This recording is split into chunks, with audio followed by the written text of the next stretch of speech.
নমস্কাৰ স্বাস্থ্য সম্পৰ্কীয় অন্য এটা ভিডিঅ'লৈ আপোনালোকক স্বাগতম জনাইছোঁ। আজি আপোনালোকৰ আগলৈ লৈ আহিছোঁ মহিলাসকলৰ মাজত প্ৰায়ে দেখা দিয়া ঋতুস্ৰাৱৰ সমস্যাৰ বিষয়ে আলোচনা কৰিবলৈ। আহক তেন্তে পলম নকৰি আজি ভিডিঅ'টি আৰম্ভ কৰোঁ। মহিলাসকলে প্ৰতি মাহে ঋতুস্ৰাৱ অৰ্থাৎ মাহেকীয়াৰ সৈতে জড়িত সমস্যাৰ সন্মুখীন হ'বলগীয়া হয়। সাধাৰণতে হৰমনৰ পৰিৱৰ্তনৰ ফলত মহিলাসকলে এই সমস্যাৰ সন্মুখীন হয়। মহিলাসকলৰ মাহেকীয়াৰ সময়ত বহুতো সমস্যাৰ সৃষ্টি হয়। যেনে মহিলাসকলৰ এই মাহেকীয়াৰ সময়ত কেতিয়াবা পেটৰ বিষ হয়, কেতিয়াবা কঁকালৰ বিষ হ'ব পাৰে বা কোষ্ঠকাঠিন্য হয়, কেতিয়াবা মূৰ ঘূৰোৱা, ভাগৰুৱা অনুভৱ কৰা ইত্যাদি ধৰণৰ সমস্যাৰ সন্মুখীন হয়। যিসকল মহিলাৰ 22 বা 23 দিনত মাহেকীয়া হয় তেওঁলোকক সুস্থ ঋতুস্ৰাৱ বুলি গণ্য কৰা হয়। কিন্তু যদি 21 দিনত বা তাৰ আগত ঋতুস্ৰাৱ আৰম্ভ হয় তেন্তে ই অনিয়মিত মাহেকীয়া সমস্যা বুলি গণ্য কৰা হয়। যদি ঋতুস্ৰাৱ 8 দিনতকৈ অধিক সময় থাকে তেন্তে ইও অনিয়মিত ঋতুস্ৰাৱৰ লক্ষণ হয়। মহিলাসকলৰ সাধাৰণতে মানসিক চাপ, অস্বাস্থ্যকৰ খাদ্যৰ বাবে এই সমস্যাৰ সৃষ্টি হ'ব পাৰে। গতিকে আজি এই ভিডিঅ'টিত আপোনালোকক অনিয়মীয়া মাহেকীয়া হোৱাৰ কাৰণ আৰু ইয়াক কেনেকৈ নিয়মীয়া কৰিব পাৰি তাৰ কেইটামান সহজ উপায় আপোনালোকৰ আগত দাঙি ধৰিছোঁ। হৰমনৰ পৰিৱৰ্তনৰ উপৰিও বিভিন্ন কাৰণত মহিলাসকলৰ অনিয়মীয়া মাহেকীয়া হ'ব পাৰে। ধৰি লওক আজিকালি মহিলাসকলৰ ওজন কমোৱাটো খুব প্ৰৱণতা বৃদ্ধি পাইছে। তাৰ ফলত অত্যাধিক ব্যায়াম বা অত্যাধিক ওজন কমোৱা এইবিলাকৰ ফলতো অনিয়মীয়া মাহেকীয়া হ'ব পাৰে। বা কিছুমান মহিলাৰ দ্ৰুতভাৱে ওজন বৃদ্ধি হোৱাৰ ফলতো অনিয়মীয়া হ'ব পাৰে মাহেকীয়া।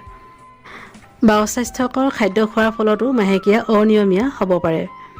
ইয়াৰ উপৰিও জন্ম নিয়ন্ত্ৰণৰ বিভিন্ন ধৰণৰ টেবলেট ব্যৱহাৰ কৰাৰ কাৰণেও মহিলাসকলৰ এই মাহেকীয়া অনিয়মীয়া হ'ব পাৰে। গতিকে আপোনালোকৰ এই অনিয়মীয়া মাহেকীয়া নিয়মীয়া কৰিবৰ কাৰণে মই কেইটামান খাদ্যৰ কথা উল্লেখ কৰিছোঁ। আপোনালোকে সেই খাদ্যৰ দ্বাৰা আপোনালোকৰ মাহেকীয়া নিয়মীয়া কৰিব পাৰিব। 1 নম্বৰতে কৈছোঁ অমিতাৰ কথা।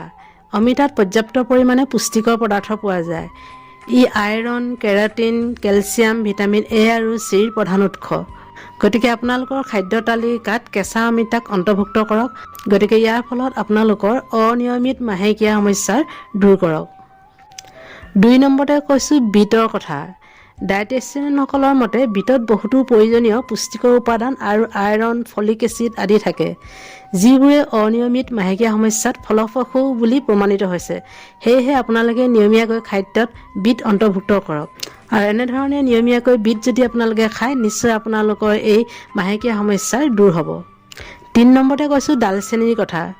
ডালচেনিক আপোনালোকে দৈনন্দিন আপোনালোকৰ খাদ্যৰ তালিকাত অন্তৰ্ভুক্ত কৰক। যদি এনেধৰণে ডালচেনিক আপোনালোকৰ দৈনন্দিন জীৱনৰ খাদ্যৰ তালিকাত অন্তৰ্ভুক্ত কৰে তেতিয়াহ'লে আপোনালোকৰ এই অনিয়মিত মাহেকীয়া সমস্যা দূৰ কৰিব পাৰিব। ডালচেনিয়ে শৰীৰত প্ৰয়োজনীয় ইনচুলিনৰ মাত্ৰা বজাই ৰাখে। ইয়াৰ ফলত আমাৰ এই মাহেকীয়া নিয়মিত হয় আৰু কেতিয়াবা যদি মাহেকীয়া সময়ত বিষ হয় এই বিষৰ পৰাও ডালচেনি খোৱাৰ ফলত আমাৰ উপশম হয়। 4 নম্বৰতে কৈছোঁ শুকান আদাৰ কথা।